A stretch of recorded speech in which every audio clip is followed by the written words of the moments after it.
Testing 1, 2, 3. There we go. Got it.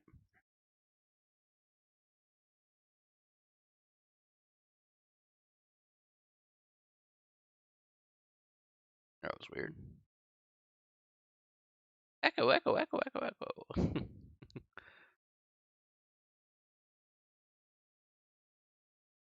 I know, that was kind of weird.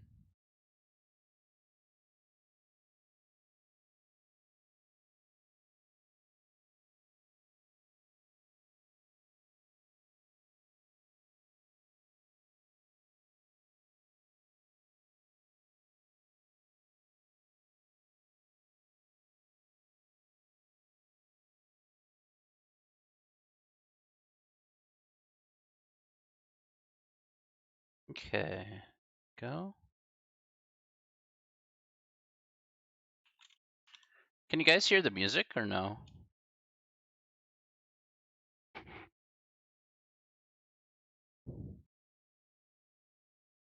No? So weird. It's random when I do that.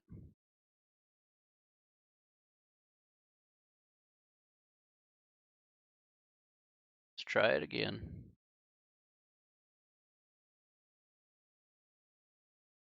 Exit that.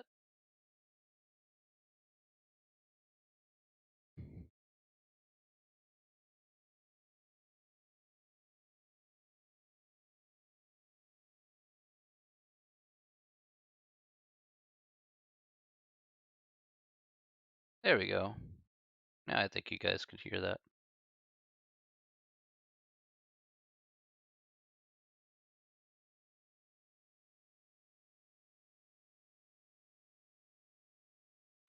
Hey, Diego. I'm doing really good, my friend.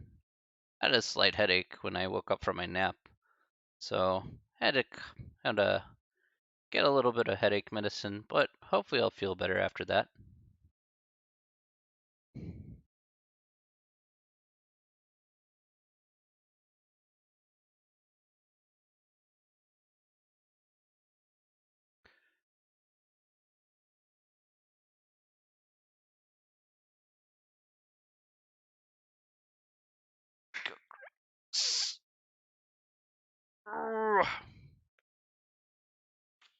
Yosh. Yeah, think I just gotta. I didn't get a lot of sleep last night, admittingly, so.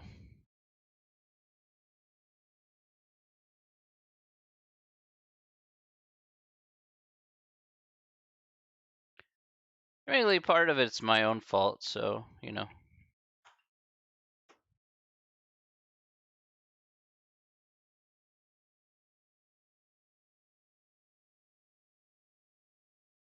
Oh, there we go. Give me 7.1 surround sound, baby. I would like that, please.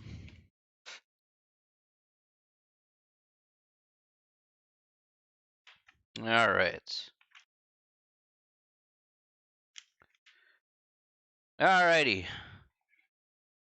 Let's get going, everybody. I think you've waited long enough, and we'll have other people hopefully come in when they're good and ready. All right, let's do this. Okay, let's get started today. Welcome back to Monday. Hopefully, you have a nice weekend. Remember, this is the only time we're going to be meeting this week for this class, as we will not be meeting on Wednesday due to Thanksgiving break. Okay, so again, Thanksgiving break there. No Wednesday class at all. Okay, so no, you'll be missing me here just a little bit, but don't worry, we'll be back here next Monday, and we'll be continuing to move forward with a retelling of the material that you heard from the first 8 weeks. Yeah, that sounded about as awkward as I said it. So, okay, we're gonna kind of run with that. Wait, really? When's your birthday there, Diego?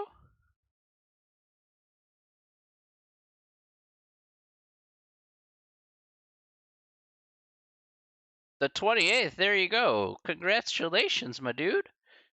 Well, since we won't see you exactly on the 28th, I want to wish you happy birthday. How old are you going to be, my dude?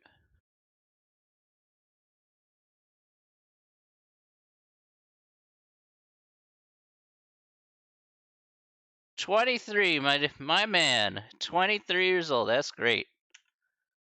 Look at that. Much love, much respect. Happy birthday to you, Diego. I hope you have a wonderful, not only Thanksgiving holiday, but have a great birthday celebration as well. Let's have class the 28th just for Diego. The 28th is that's a Saturday. I've done one Saturday lecture before. But that was the time where my computer went kaputski. So,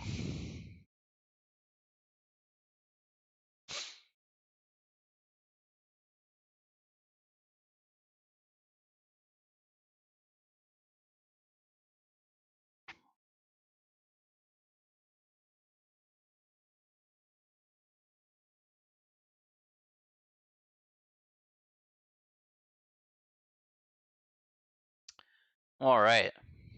Okay, let's do that. Wait, you got COVID, Diego? Oh man, you have actually haven't mentioned that at all. That's terrible.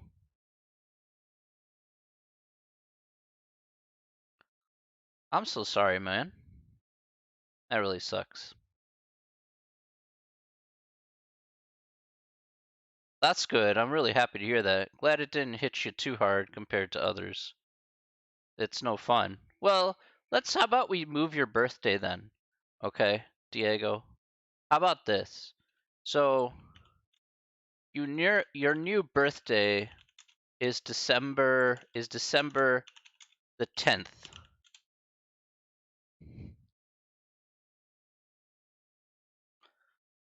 I'm just gonna make it your new birthday is December 10th.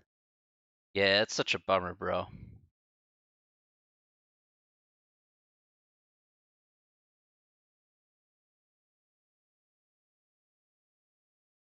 I think you all know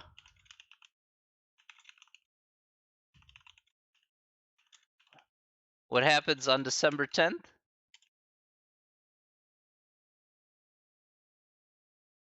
You guys all know what'll happen December 10th?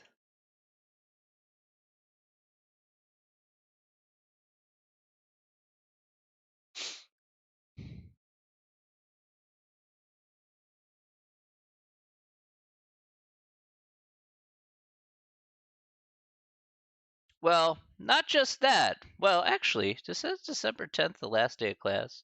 I don't think so. I think that's the following week. But in any case, no, neither of those.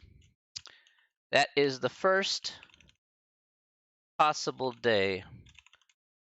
That's the first possible day on schedule where the FDA could possibly emergency approve one of the first vaccines to be started to be put out for COVID.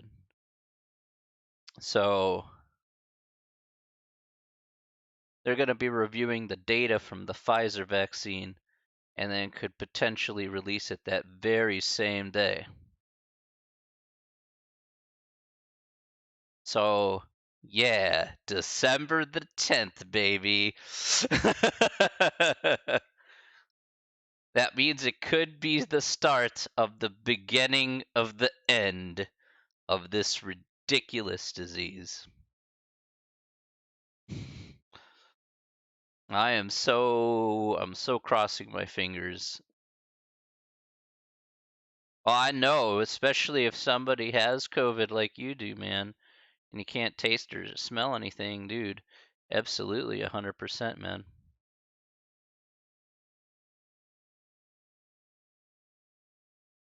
And if see, there's your birthday gift right there. Knowledge that there is possible hope on the horizon.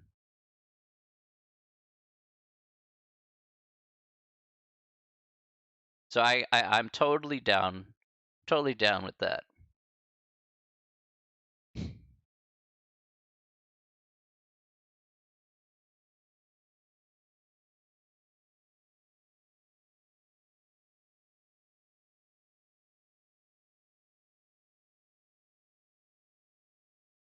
All right. But we got stuff to do here on the docket here for today. Let's go ahead and do it. Let's do it. Thank you, thank you. Now I gotta do the full shave as well because I got the haircut, but I need to do the shave in order to get it fully complete. Need to, as you can see here. Let me switch to my camera for just a second. As you can see here, the old man beard is starting to come back in again.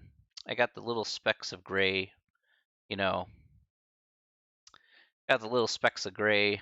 It's gonna be a bother eventually where it's gonna be as bad as it was like a month ago when you guys saw that, part of my mustache is growing over my lip.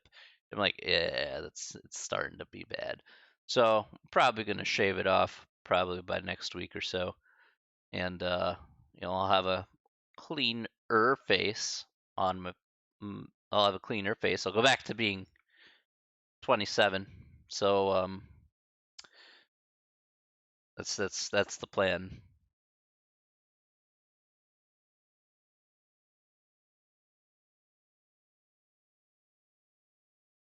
Go back to the main here. Bam. Get some handlebars.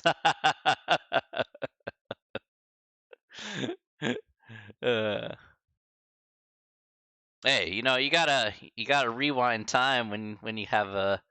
Everybody says I have a baby face. It's like you gotta rewind time every time you shave. That's how it rolls. Eventually it'll start to age a bit, but right now apparently I still am keeping my somewhat baby smooth skin.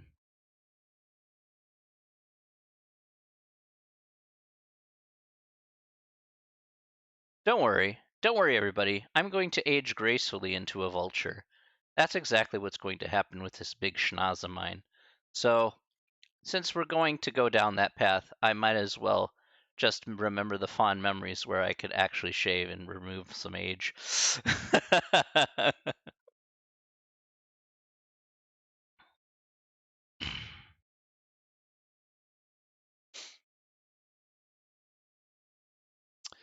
All right, we got some work we gotta do here today.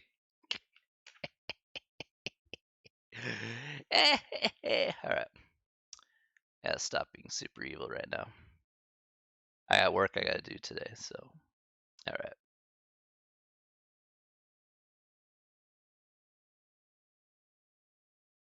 All right, everybody, let's do this. All right, let's get started here today. Welcome back again. We got two sections today, absolutely 100% Diego. We got two sections to do today, as promised from last time. That was only natural, so we all voted not to do a section last time. But today, definitely a couple sections on the docket here that do need to be done and dusted. So let's go ahead and get those done. And then, again, next week, I fully expect to start section 6.2 here next week. So we're doing 9.3 and 10.1 here today. Let's flip the coin. Can we vote not to do another section again? So you want to do just one section again? Or, well, I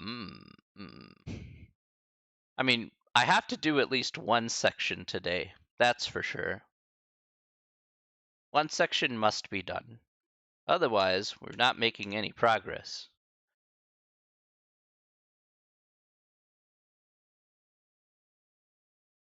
But I'll leave it up to you. I can post a poll. If you want, Diego, it's totally up to you. I'll leave it in your hands, and then I'll post a poll and be like, okay, let's do it. Okay. All right.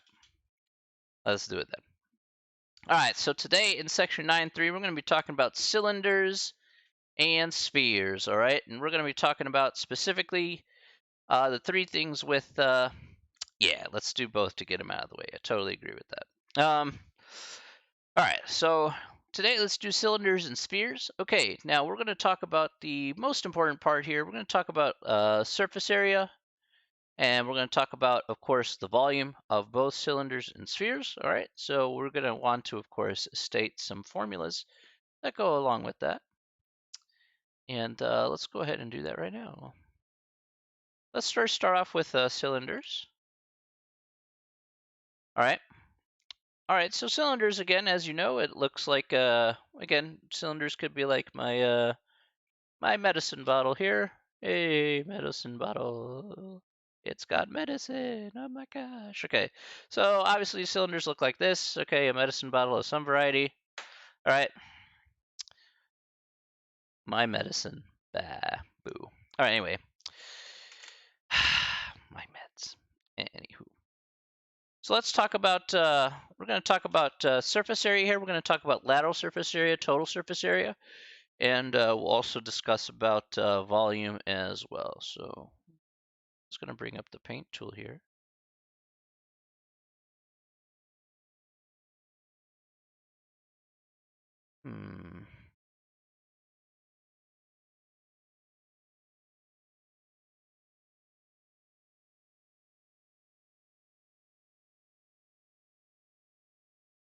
Okay, first and foremost, let's first talk about cylinders.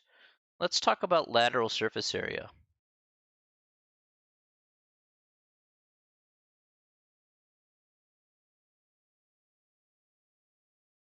Let me tell you, writing with a marker on this thing is hard.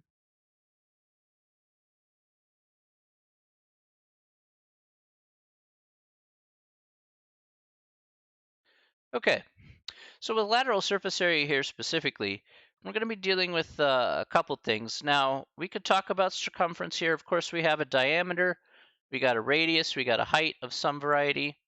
Okay, I want to kind of more focus on, again, for cylinders, you know, they're going to look something akin to this. Okay, there's our cylinder. We're going to have a height h. And specifically, I want to really focus in and around radius r here. So we have a radius r here. It is what it is. Now, more importantly here, I guess I'll put that there. Should be r. Anywho, what is more important here in this case is to talk about what this formula is going to be. So the lateral surface area here is equal to 2 times pi times r times h, so 2 pi rh.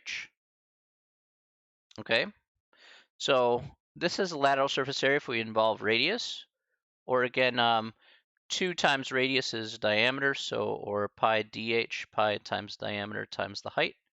That's going to be, again, the lateral surface area. If we want the total surface area, again, the lateral is just the outside of the cylinder, but excludes the top and the bottom of the cylinder. So for the total surface area, so the total surface area here is equal to the lateral surface area, which is 2 pi rh plus pi r squared plus 2 pi r squared.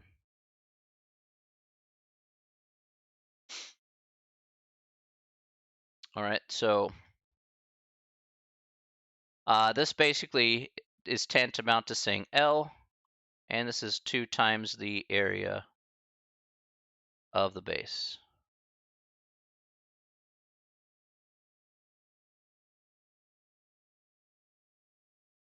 Which is pi r squared for the area of a circle.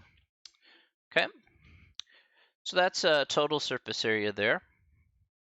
And then finally you have volume here, and I'll just simply state this and we'll move on.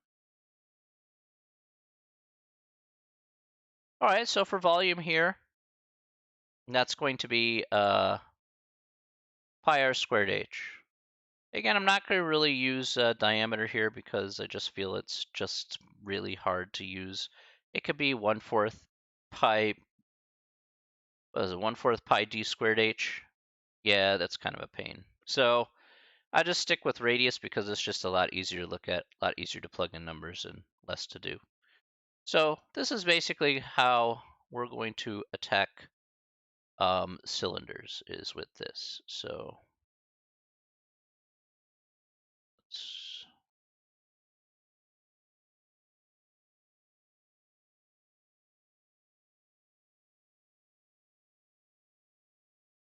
all right. So there's our formulas there for cylinders.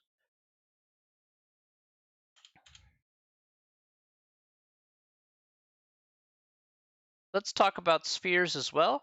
What the? Oh, I didn't mean to do that. Out of here. All right. All right. Let's talk about spheres. So spheres, again, a 3D shape of a circle. Okay, like a basketball, of course. All right, and in this case, we're just going to talk about surface area.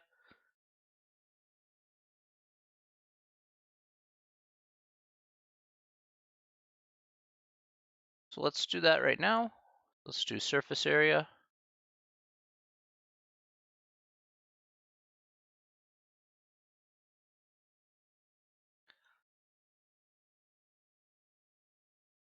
So surface area here for a sphere is going to equal 4 pi r squared, or if you want to use the diameter one, in this case, it's not too hard.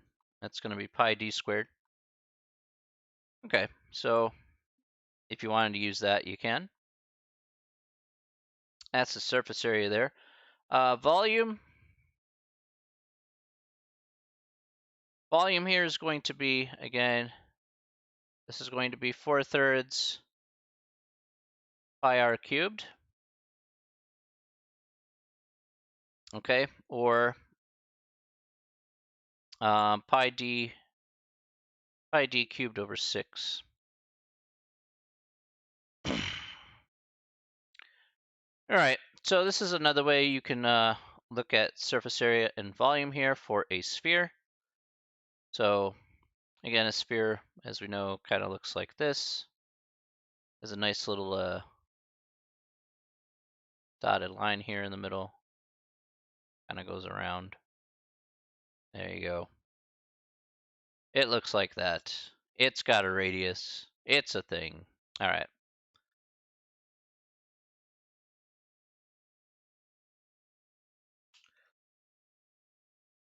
All right. Okay, so there we go. We got the formulas there for both, right? You guys should have those in the book, but now you got them in the notes there. You can look over the video and copy them down as is necessary. So, all right. Now that we have both of those, let's go ahead and do some problems here, and let's see how we can work them out. Okay. So,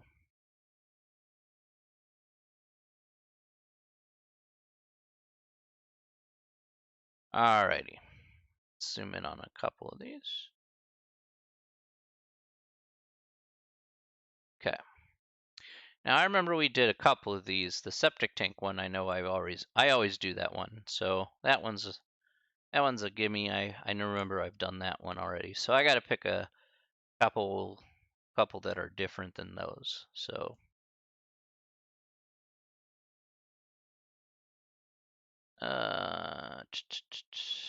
yep, I think that's fine.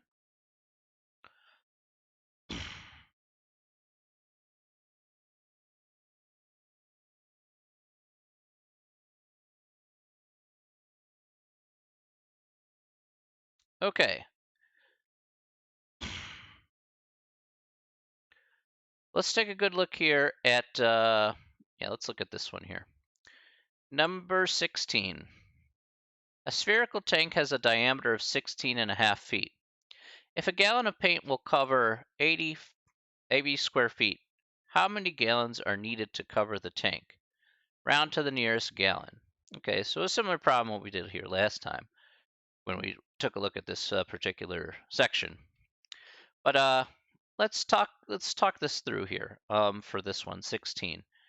What are we trying to find here for this spherical tank? Are we trying to find a surface area? Are we trying to find volume?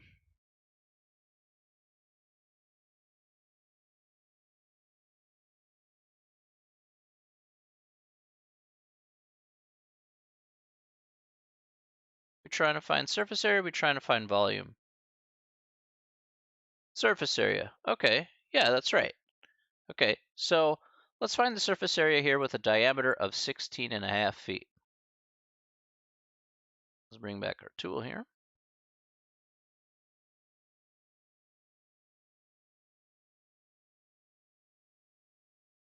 So again, you could use either radius or diameter here, whichever one you feel comfortable with. I'm just more comfortable with, again, radius, but that's just me. In any case, if we use diameter here, for example, that's going to be pi times d squared.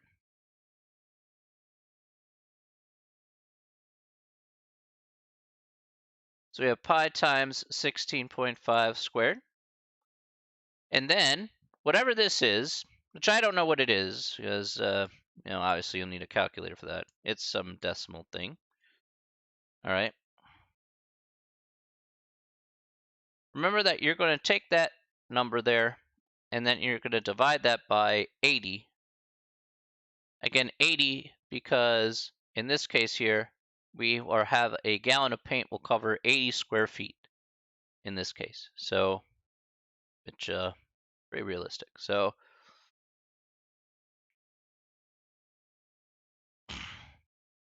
does anybody got an answer for this?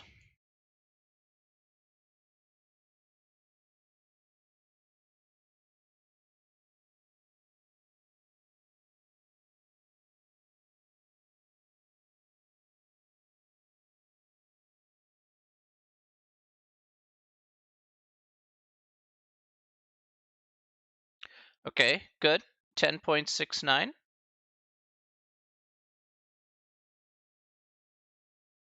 So we have 10.69. All right. So then if we have 10.69,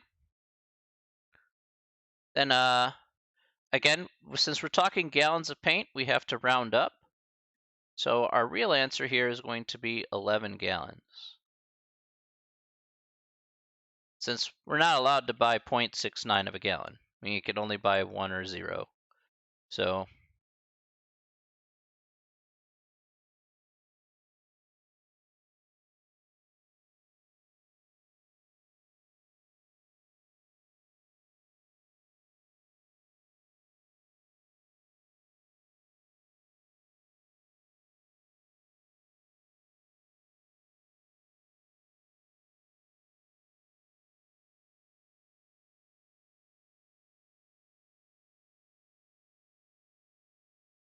what's going on, Gustavo?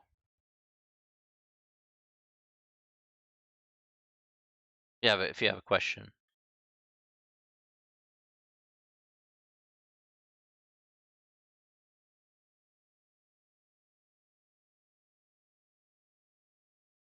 Okay, I think you're right.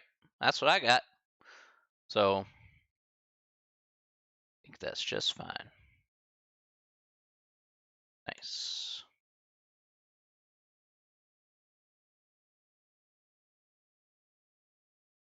All right.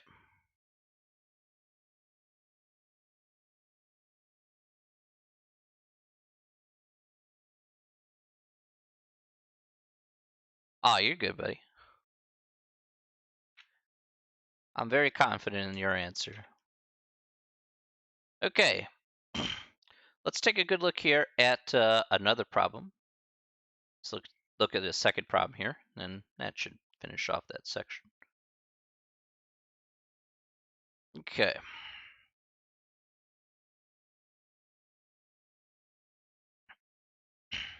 All right, let's look at number 18.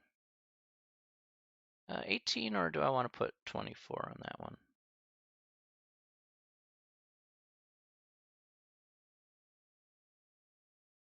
No, that's fine. All right. We'll keep it simple. All right, number 18 here. The water tower shown in the figure consists of a 16-foot high cylinder and a 10-foot radius hemisphere. How many gallons of water does it contain when filled to the top of the cylinder? Round to the nearest hundred. So here we got a hemisphere down here, and we have a cylindrical part up here. And so if the water's filled all the way up to the top of the cylinder, not all the way to the very top, but just to the top of the cylinder, okay, we want to figure out how many gallons of water that's going to hold. Okay, so let's go ahead and take a look here and see how we can find out. Now in this part here, what are we trying to find here? Are we trying to find volume, or are we trying to find surface area here?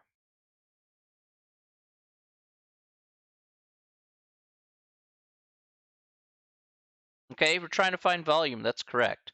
So we're going to take a look at the volume for both pieces individually.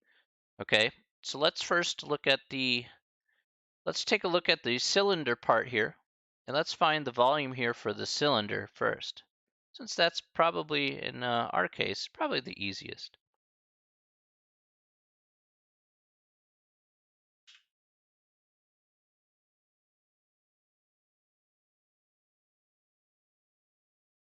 There, let me change this music around. Change that to pop.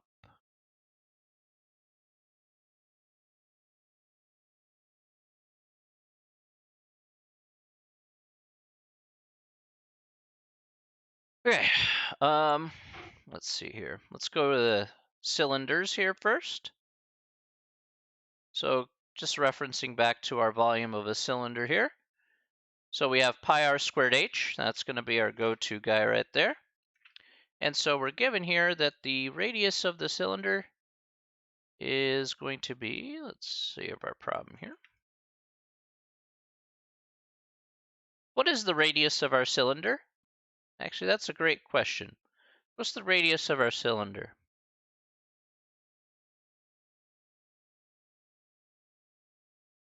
Because it is pi r, we are going to use the formula here for the volume. So we have pi r squared h, but what's the radius of the cylinder in this particular picture for 18?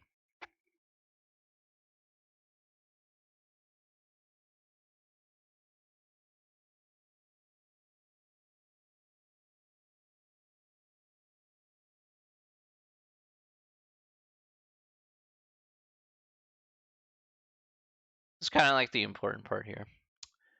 That's correct. The answer is 10. Correct. Very nice. Okay, so whatever the radius of the hemisphere is also concurrently the same as the radius for the cylinder here. Okay, so from here to here is 10, because from here to here is also 10. Okay, so at least it's predictable in that regard. So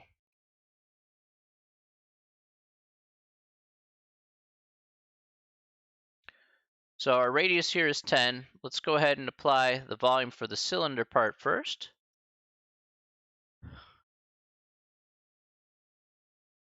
So we have, again, pi r squared h. So we have pi r squared.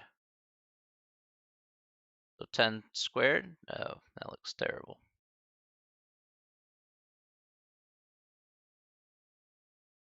And then a height here for this is 16. Okay, 16. Okay. And what is that again off the top of my head? 100, 1600 pi. So that's 1600 pi. All right, good stuff. I'll figure that out in just a second on the calculadora, but there we go. Now we have the hemisphere.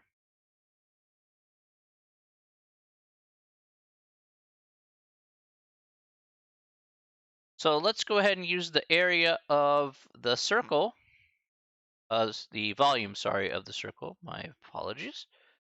So that's going to be 4/3 pi r cubed.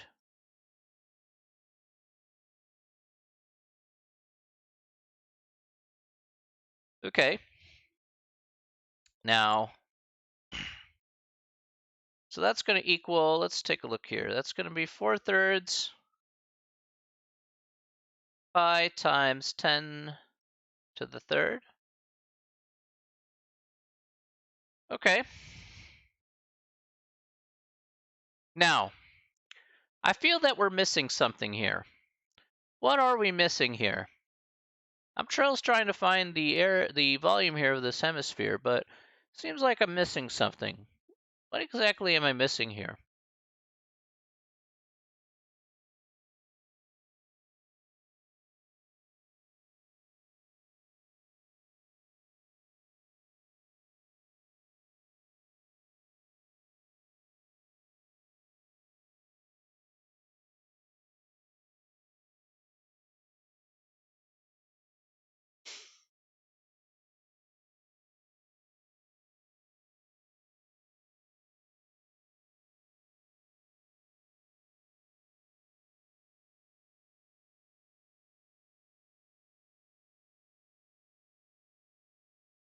That's correct, Ivan. Very good. We need just half. So we're going to have to divide this by 2 because it's a hemisphere. That's correct. Okay, so that's what we're going to do here in this case. Now, if you do... you see, that's why. That's why I've had to stop. You see, that's the classic trick that I always pull. I'm like, yep. You're like, I'm missing something. What am I missing? You're like, oh yeah.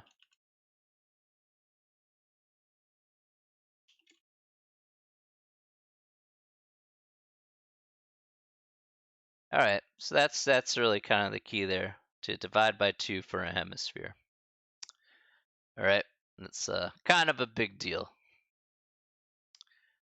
All right, now we are going to get an answer here for certain, at least on a crude answer to start with. All right, so if I go ahead and just multiply here, 10 to the third is 1,000. 1,000 times 4 is 4,000. 4,000 divided by 2 is 2,000. Here I'm going to get 2,000 over 3 times pi. And then we're just going to add these together here straight up. So on your calculator here, you could do 1,600 pi plus 2,000 over 3 pi. 2,000 over 3 pi. So you will get an answer of some variety. You got 2,094.4. Okay.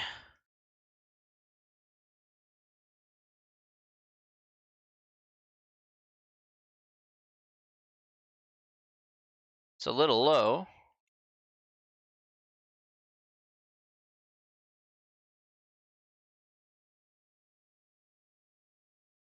Yeah, that's a little low, Gustavo. I might want to try that one again. So I'm gonna get a larger answer than that. Let's see if you guys got the same answer I did.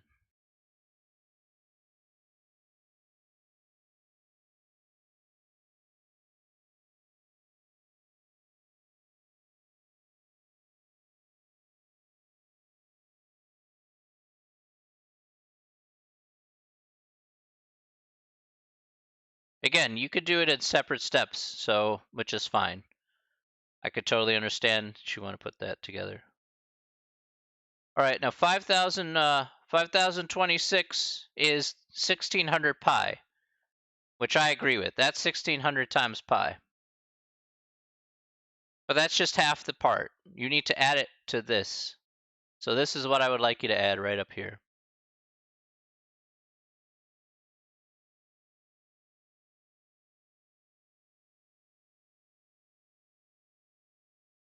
So Ivan, you got part of the problem, but you need to finish off by adding. Oh, crap. That would be a problem. So sorry, my dude. Can I move it a slightly to the left? Yes. There we go. I think that's a lot better now. My fault.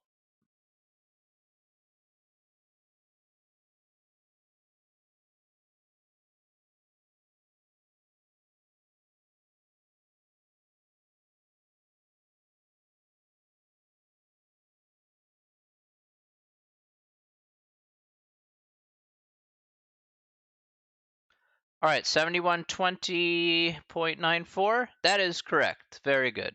Nice. Totally agree. Uh,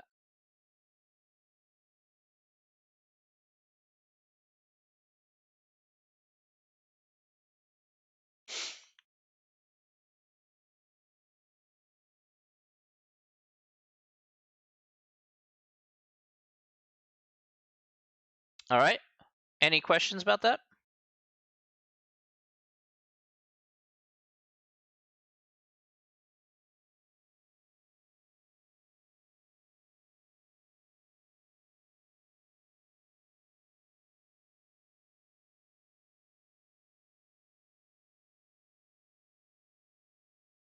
Questions.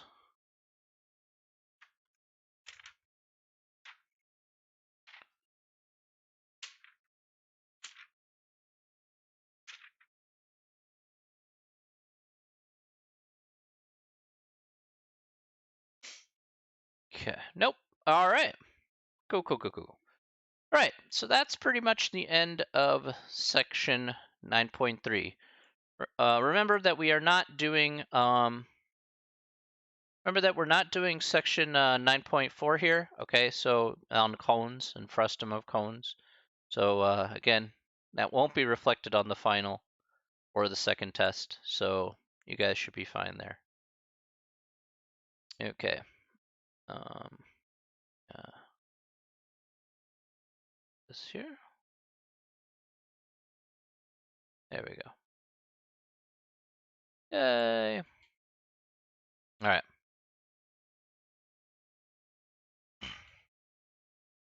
All right. Now, the other section here that we're going to cover is section 10.1. So the start of chapter 10. And this was angles and right triangles. But now, so part of what we'll talk about here is what we actually discussed previously with degrees, minutes, and seconds. So just as a reminder here, or that we've talked about how to add and subtract degrees, minutes, and seconds, but now we're going to actually convert from, say, decimal degrees to degrees, minutes, and seconds, or degrees, minutes, and seconds into decimal degrees. Okay, and by far and large, it's not too hard to figure out how to do that. It's just, you know, it just can be a pain at times. So let's talk about that first. Now, for degrees, minutes, and seconds here specifically, the DMS here. Okay, let's say we want to go from degrees, minutes, and seconds, and let's say we want to convert that to decimal degrees.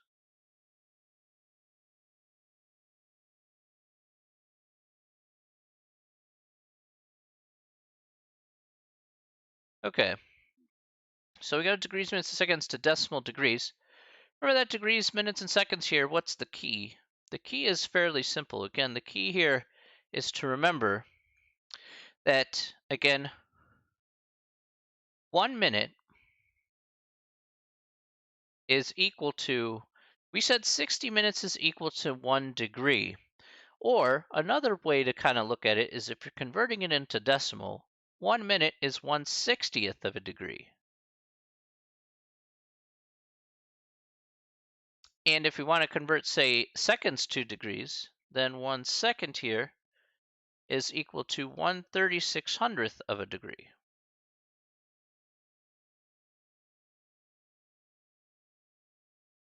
All right. So that's basically what we have here specifically.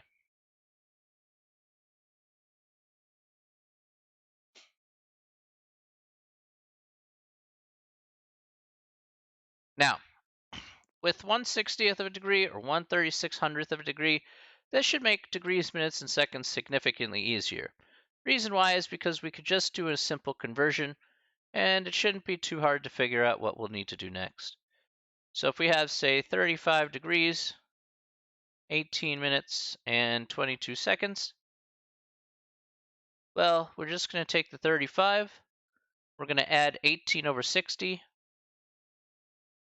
or 1/60th, times 18, and then we can add 22 over 3600,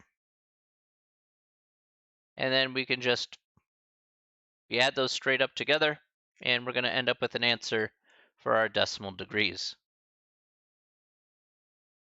So by and large, it's not supposed to be super tough if we just go ahead and plop in the numbers as necessary.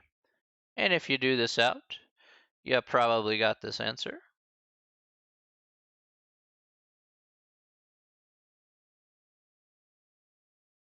So it looks like 35.3061 repeating. Hopefully you got that same result there. And that's how we convert from degrees, minutes, and seconds into decimal degrees. All right. So we got that done. There we go. Okay, now let's work in reverse. Let's work from decimal degrees to degrees, minutes, and seconds.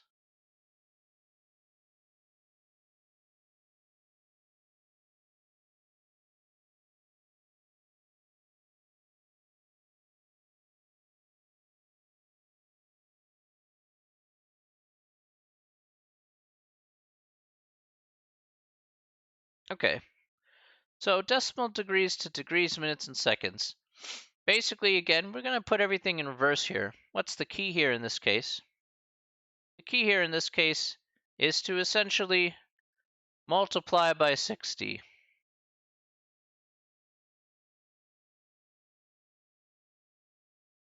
Now, specifically, where are we multiplying by 60? Let's go ahead and put something out here. Let's go with 27.893154 degrees. And want to convert that over into degrees, minutes, and seconds. Okay, so in order for us to do that here, I'm going to put the 27 on the side. It's going to be 27 degrees, something minutes, something seconds. So the only part that I generally care about from this point forward is the decimal portion. 27 doesn't really matter at this juncture because we're just going to plop it down. Doesn't really matter what the front number is, it just comes down. So I'm just going to take 0.893154, and I'm just going to go ahead and multiply it by 60. So I'm going to plop that in the calculator there. 154, not 164. Looks terrible.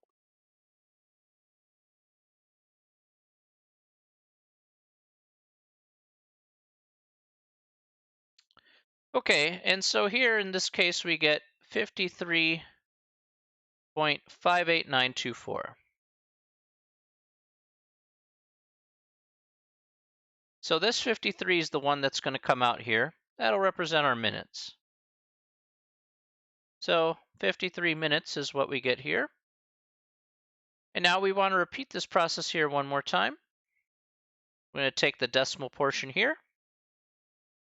So we're going to take the 0.58924. And we're going to multiply that by 60 here once again.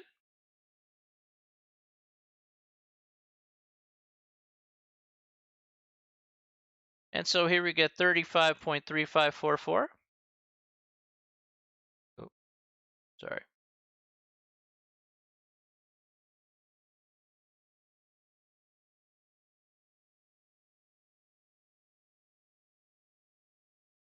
Okay, and so all I want to take is this 35 portion, and that'll be my seconds.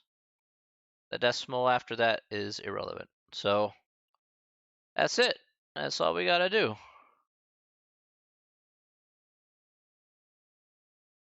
And that's going to be our final answer. 27 degrees, 53 minutes, and 35 seconds. Okay, and that's it.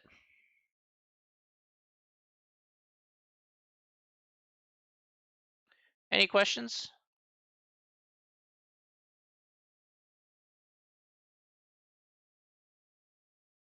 Got it? Yeah, it's not super hard. It's just time consuming. That's pretty much it.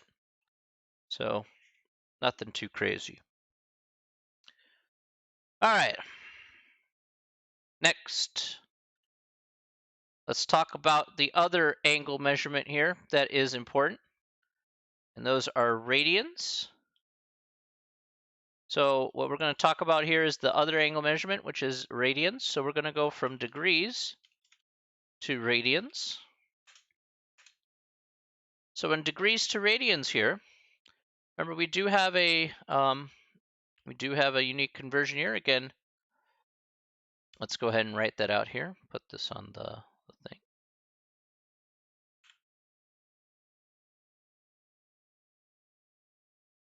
All right.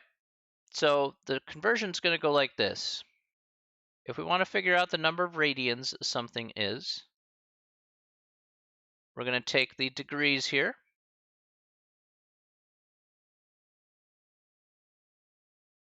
And we're going to multiply that by pi over 180.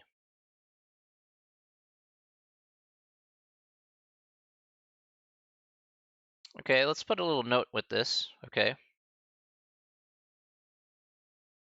note is to leave pi alone. Leave pi alone if you can reduce the fraction nicely. So one of the things we talked about before way back when is if we can reduce that fraction down nicely, then we want to just leave that pi alone. If we get like pi over 3, we get pi over 3. We actually don't want to incorporate pi unless, we get weird, yucky decimals, then might as well just go for it. So, all right, example of radians here. Let's go ahead and try one out here. That's the one I remember doing last time. That's another one I remember doing last time. Yeah, why not? We'll do that one. So let's do 160 degrees. So say I want to convert 160 degrees into radians. All right. So what we do here specifically, we're going to go ahead and take that 160, multiply that by pi over 180.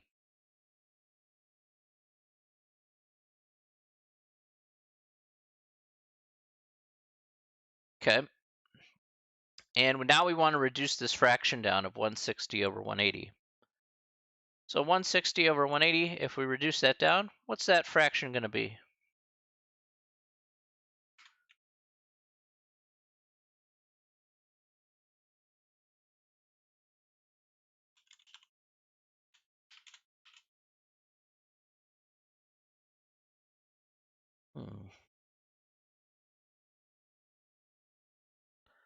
So 160 over 180, what's that reduced to?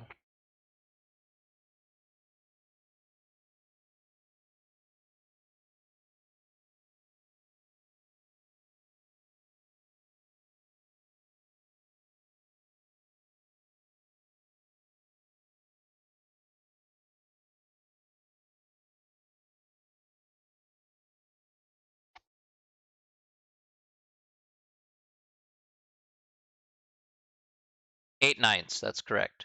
So our final answer here specifically is going to be 8 pi over 9. That's our final answer for that. Easy peasy, lemon squeezy.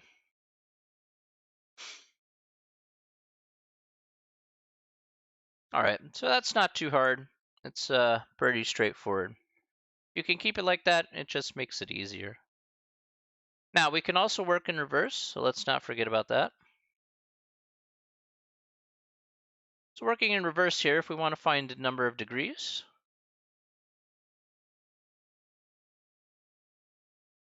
we can figure out the radians here.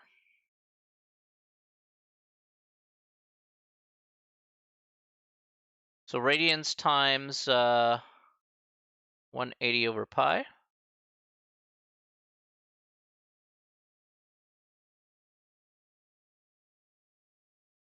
Okay, and so let's do a quick example here. Let's say we're given radians here. Let's call it sounds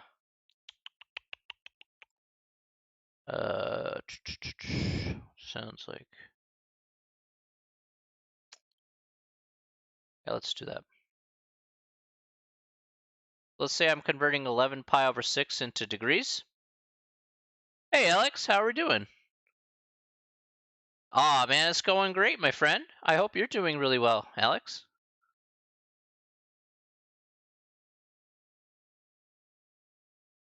How was watching the games today with the guys?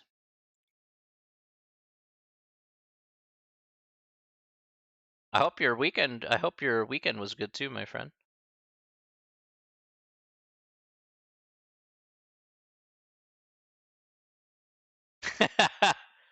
Seb, good at business, terrible at lies. Everybody's like that at first, though. The first clue everybody should pick up on is that Spen will kill Seb first before he'll kill anyone else. Because he does it out of brotherly spite.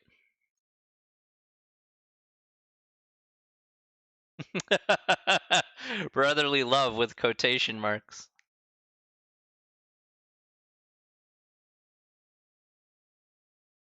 Spen's a good liar, but he talks a lot when he lies, so. He has some tells. Sven has some tells, but you have to be listening very carefully. I'm just gonna point that out there. Yeah, he does push really hard. That's one of his tells, definitely. That and you have to ask him a weird question. If you ask Sven a weird question, he starts stammering, then you know that he has to kind of make up a lie around what he has to say next after you ask him a nonsensical question. So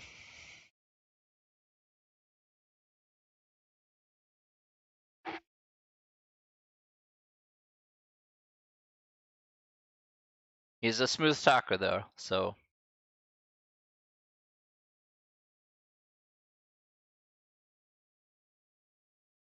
yeah, that's how you beat somebody logical is basically like here's a pro tip from a person who's really logical myself. The way to break a person's logical flow is to introduce a question that's completely so surrounded by by terrible logic or just illogical that they have to force themselves to stop and think about it. And then when they try and get back on track, it's very hard to get that flow back. It takes a while.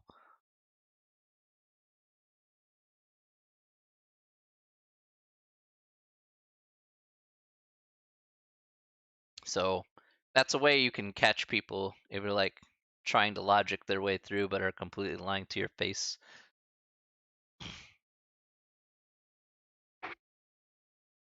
It actually is very effective, by the way.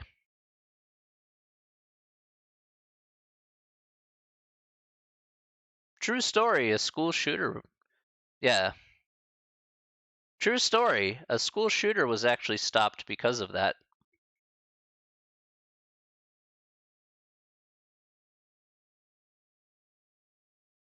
Just by introducing different logic in terms of a ludicrous question.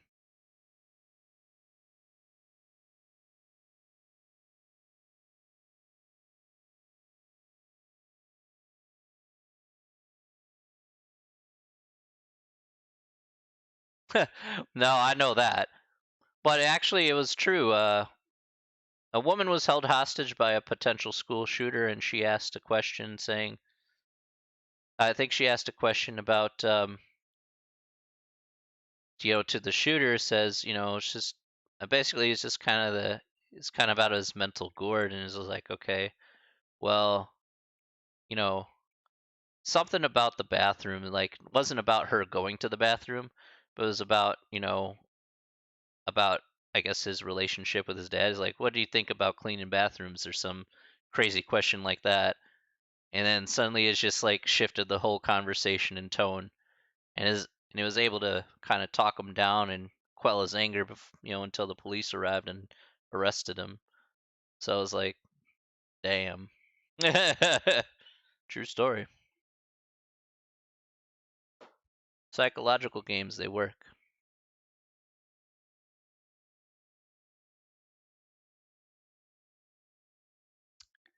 Well, let's see what we got here.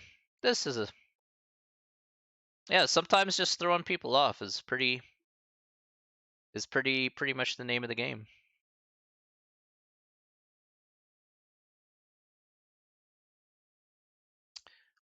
All right. Now that we've learned part of manipulation tactics here today,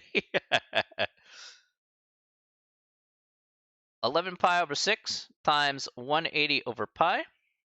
All right, so again here, the pi's should cancel out. This is what should happen. You get 11 times 180 divided by 6. And let's see what we get here.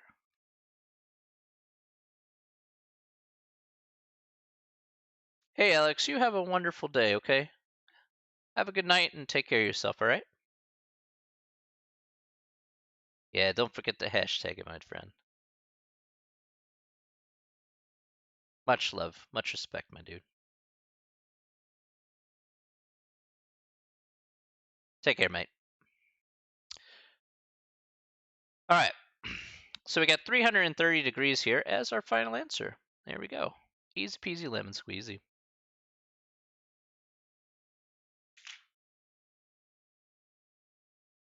One more example here, actually. I do want to show this one off.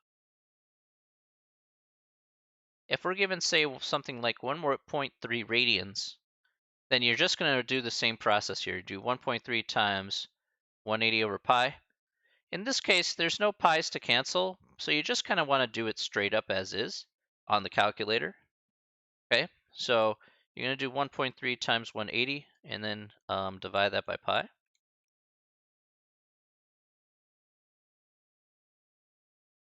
And so here we're going to get, what is this? Oh, okay. So 74.48 degrees is what we get here for this. So again,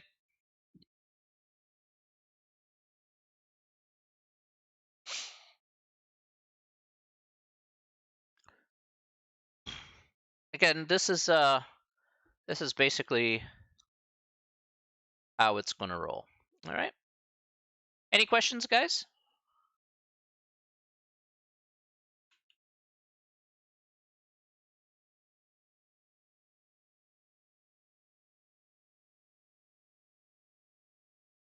No.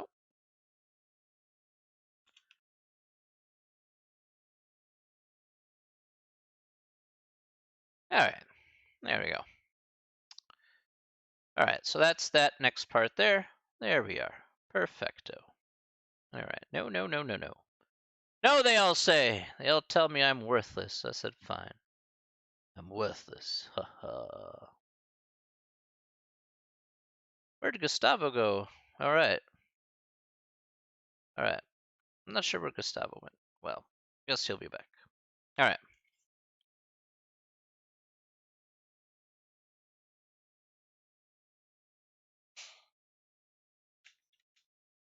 All right. Now, let's go ahead and talk about a couple of other things here that we can certainly do. So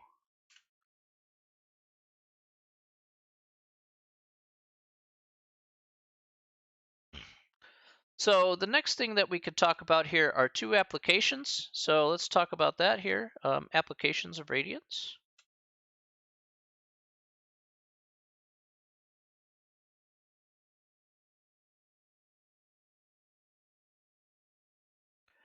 So first of all is linear speed.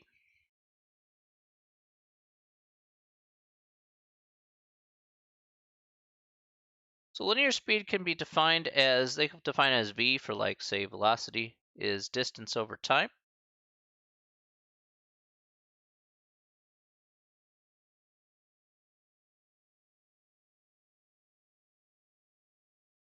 Okay, so we could define linear speed as just that, and that's perfectly fine. All right, that isn't overly too hard to kind of figure out. So there are other ways to kind of figure this out, though, if that's what you're looking for here. Actually, let me reference one thing here. I need to check one little piece of detail.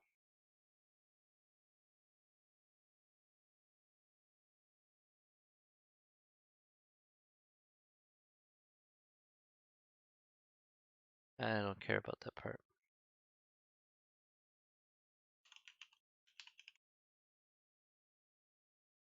Here we go.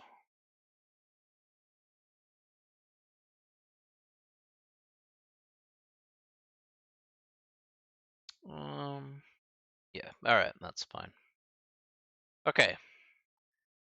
Another way to kind of put this here is, I want to be sure that I had it the right way. Sometimes I get confused in terms of which way I have to write this, to be perfectly honest. So this can also be rewritten in terms of angular speed, which we'll talk about here in just a second. So r times a over t, or rat. I don't know why. But r times a over t. Now we'll talk about what this here is. R is the radius. So if we talk about the radius of an object, such as a wheel or something like that, let's say a tire, you're like, okay, what's the radius of, the wheel, the tire, whatever, and you figure out its central angle in radians.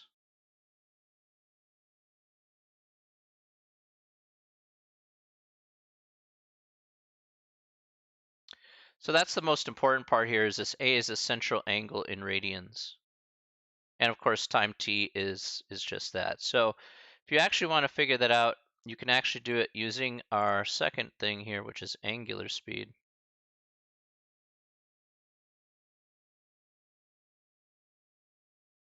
So angular speed here is listed as W, which is equal to the angle, which is this A over T. So that's pretty much the central angle, again, expressed in radians, divided by time.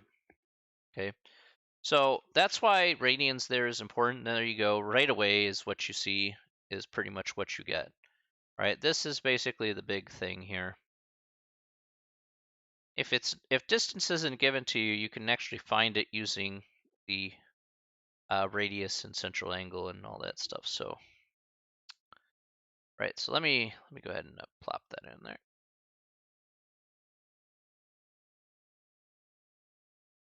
All right. We'll do some examples here as we look on.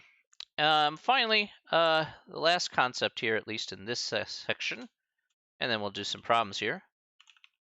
There's just a lot of stuff in this particular section, but it's just like it's not hard, but it's just information dump. The last one here you guys have heard of many a time, and that's the Pythagorean theorem. The Pythagorean theorem should be nothing new to all of you. Again, it should be pretty simple and straightforward in all honesty. All right. I don't think it's that hard. Well, if you think it's hard, well, I'm not sure what to tell you.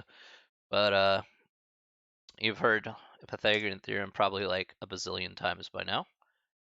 So again, let's draw a right triangle here. Remember, this is only applicable for right triangles. What's this? Oh, okay. Anywho. All right. As we know here, we have a right triangle of some variety. We have, say, sides A, B, and C here, respectively.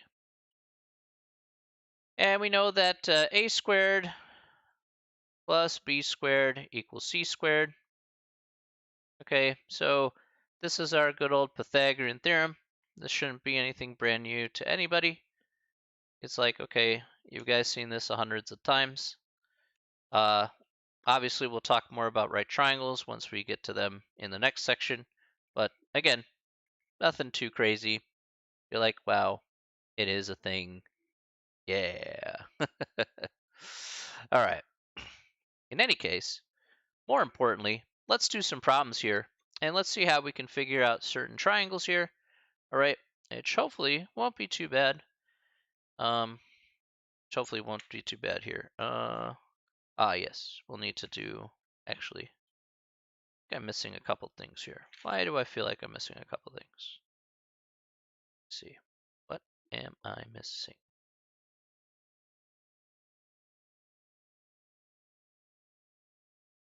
What am I missing here?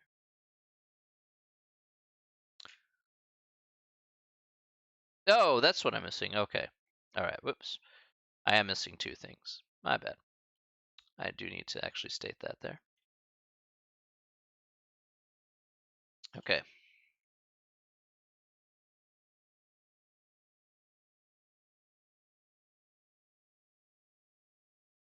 All right. I do need to define two more things here. Let's talk about sectors of a circle. Yeah, just a little bit more info, everybody. I know it sucks, but gotta do it. All right. Next is arc length. So if you want to figure out the outside length of a circle, like again, here's a circle, but you want to find out the, the arc from here to say here, that particular length. If you're given some circle with a, say you're given a radius r here,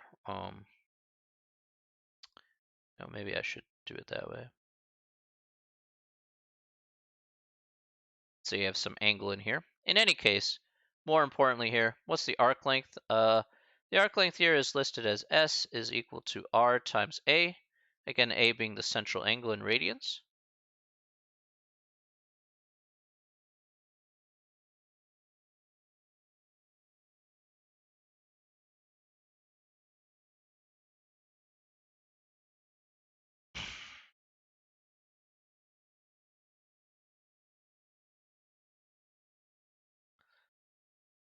All right. And then we also have the area of the sector of a circle.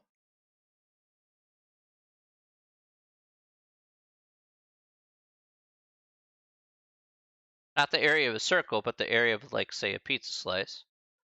All right. And that's going to be equal to 1/2 r squared times your central angle. All right. So those are two more things that we can add to the bank of information here.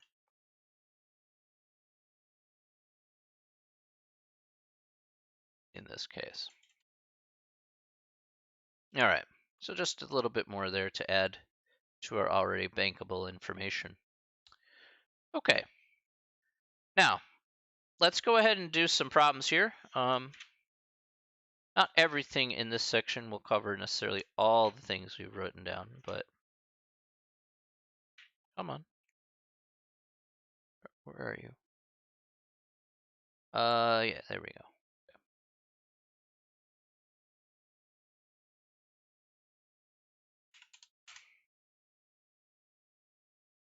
All right, so here we are on page 680. Okay, we're going to go ahead and solve for a few of these problems here. We'll do, say, 3 of them. Maybe 2 of them. Whatever, we'll figure it out. Anyway. Yeah, actually, maybe figure out 2 or 3. All right. Let's go ahead and take a look here. I don't remember if I did this one, but I guess we'll do it now. All right, so let's look at number 4. Number 4 says the outfield fencing for a Little League field forms a circular sector with a home plate as its center. We're going to see the figure on top of the next page here. The fence is placed at a uniform distance of 215 feet from home plate. The boundaries of the fence, which extend partway into fallow territory, create an angle of 105 degrees, with home plate. At $28 per foot, how much will the fence cost? Okay. So let's take a good look here. Here's the picture in this case. Okay. We can see that the fence here specifically is going to extend a little bit beyond the right and left field foul lines.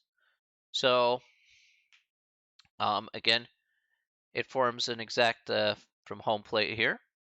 Okay, and it's 105 degrees as our angle here, and that being 215 down the lines specifically. Okay, now the real question is, this is part of a circle here, so we're going to figure out the cost to put this, again, this fencing in, all right, so the outfield fence. Then what we'll need to do here is we're going to need to figure out the arc length of this particular fence here. Okay, so let's go back to our formulas here for arc length. So arc length here is the radius times the central angle in radians. Okay. Now the radius here, in this case, let's go ahead and write this out here.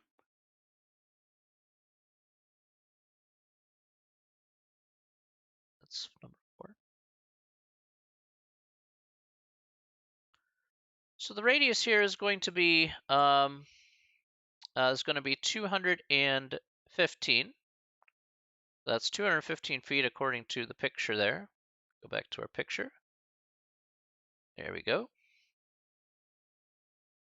And what's our central angle here? What's our angle here in this case? According to the picture here, what's our angle? What's our central angle here?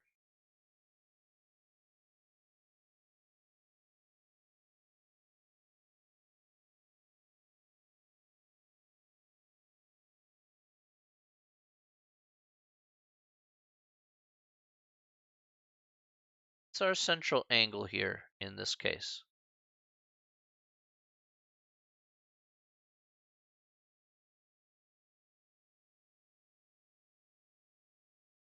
Okay, 105? That's not quite right, Diego.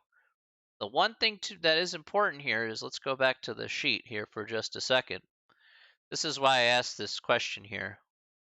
Is that, remember that the central angle here is forced to be in radians. Okay, we have to put it in radians here.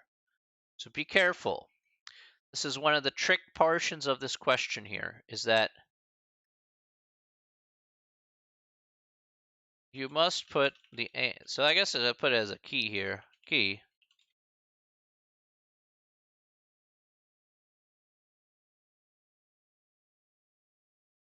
You must put the angles in radians first, okay? So while 105 is listed here, it's not 105 radians, that's 105 degrees. So we need to convert the 105 to radians first. So we're going to take 105. Again, that's our central angle here. But we're going to put that in radians. So we're going to multiply it by pi over 180. Okay.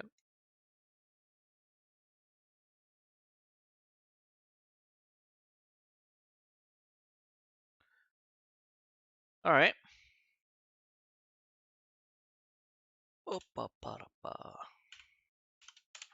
What's 105 over 180 as a reduced fraction?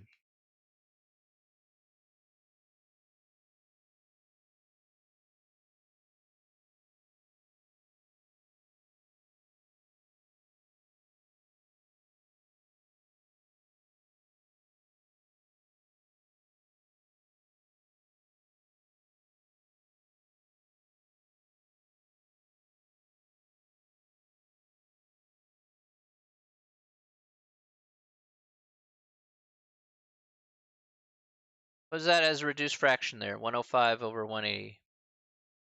7/12. Good. That's correct. So here we're going to have 7 pi over 12. Now this is what we're looking for here. We want to have 7 pi over 12 because that's our central angle in radians. So if we're going to find the arc length here, the arc length here is going to be 215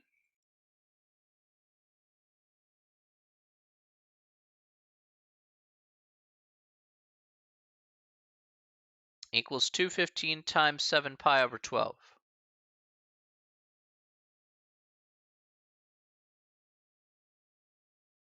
Okay, and we're going to get a pretty messy answer for this, but, well, it is what it is. So,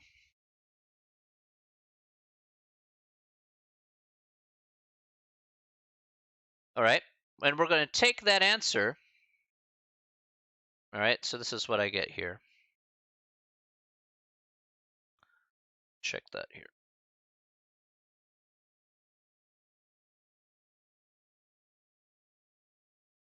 All right, so this is what I get for that. And we're going to multiply how much it costs per how much it costs per foot for this fence, which is what? How much does it cost? $28 per foot. So it costs 28 bucks per foot to put in this particular fencing.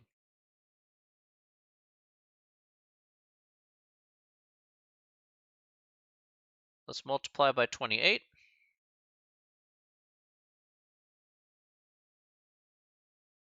And so here we're going to get an answer of $11,032.23. I hope you got the same answer that I did.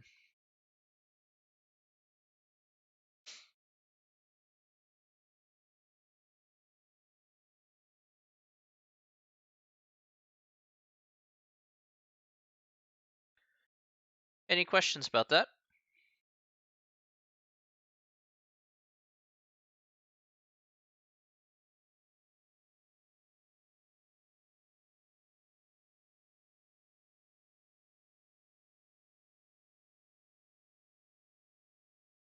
Hopefully that made sense.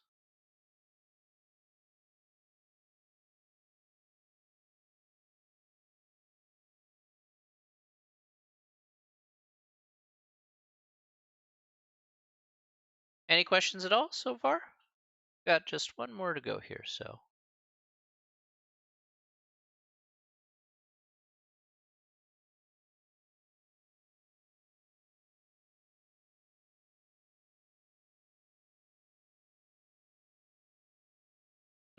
Okay. Cool, cool. Nice, nice.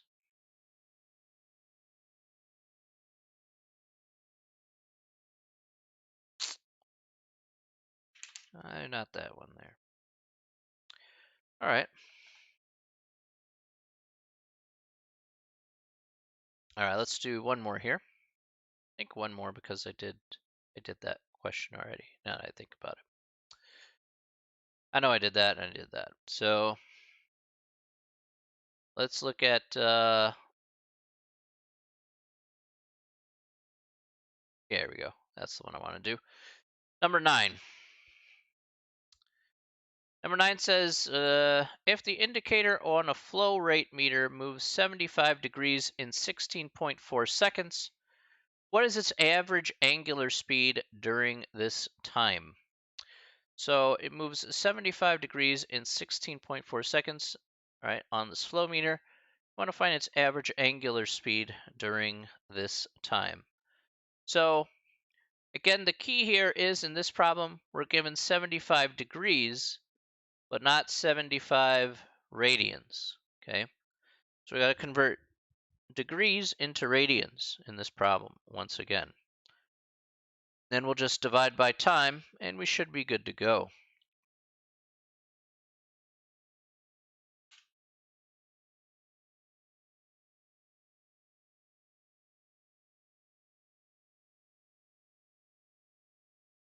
All right, why don't you guys tell me 75 degrees is what in radians?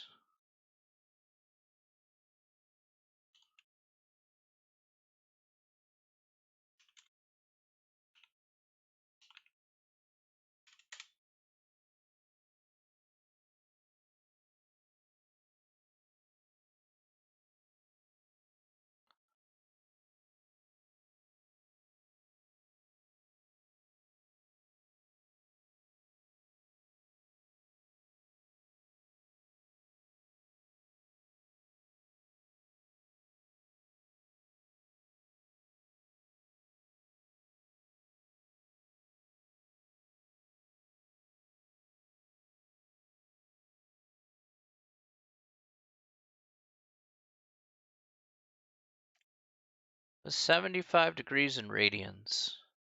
Again, you don't have to include the pi. You can, well, you include the pi, but again, it'll be reduced fraction with pi. All right, 5 over 12 pi, very good. So again, you take 75 times pi over 180. And if you do reduce that down, then indeed is 5 pi over 12. Nice. Okay. So all we're going to do here is to take our central angle here, 5 pi over 12, and we're going to divide that by 16.4, which is the amount of seconds that they give us here.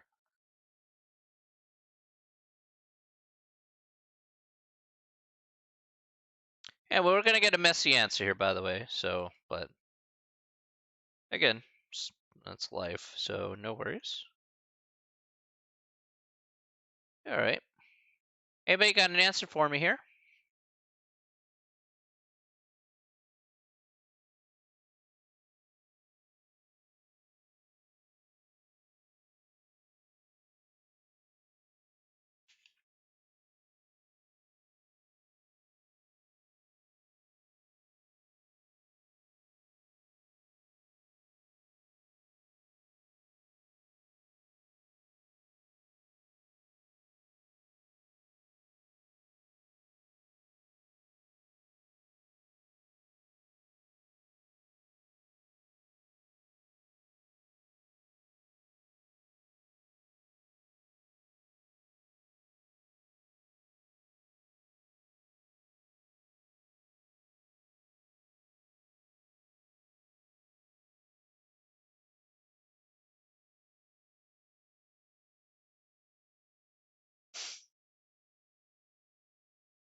All right. Very good, Ivan. Nice. So 0.0798. We'll just go there. This is radians per second. Good. That's correct. Nice job. Okay. And that's our average angular speed right there. All right. Any questions about that?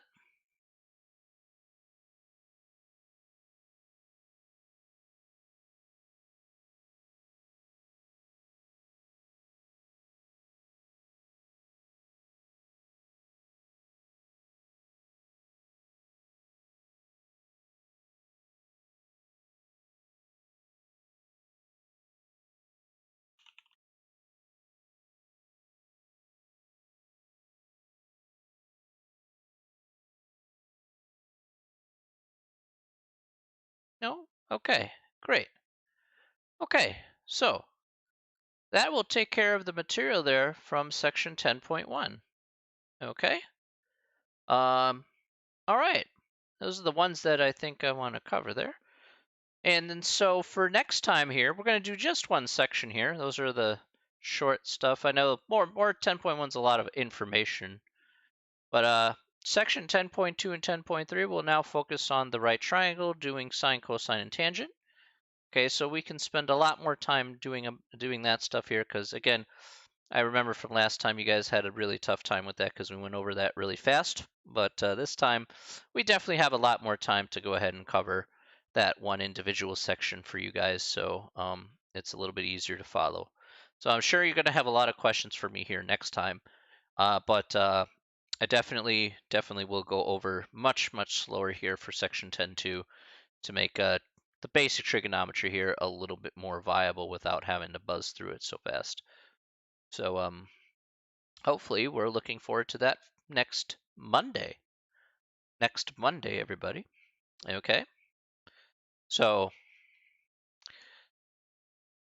everybody, I want to thank you all for coming out to my stream here once again.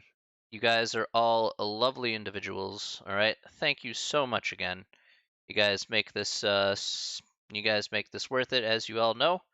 Love you guys a lot. You guys are great. Again, everyone have a wonderful Thanksgiving holiday. All right. Obviously, I know a lot of people can't go out, but I hope you just have a nice time, sit down with the family, have a nice meal, or have a nice meal with a friend or loved one, whatever the case may be.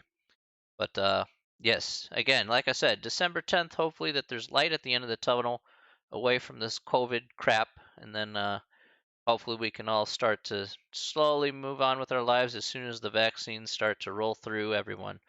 Which will take several months, but you know what? I'm willing to see light at the end of the tunnel rather than just sitting at home all day and being locked down. So definitely, definitely positive vibes, everybody. Positive vibes, all right? We want all positive vibes, all right? Definitely true. Okay, guys. I hope you guys have a wonderful night, a wonderful week, all right? And I will see you all next week, all right? Next week. All right. Happy Thanksgiving. Yeah, happy Thanksgiving to you guys too. Okay, much love, all right?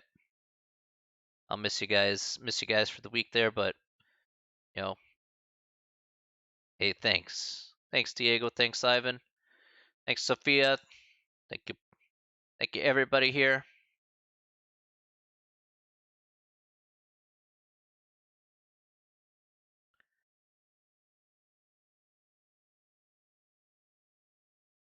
All right, guys, have a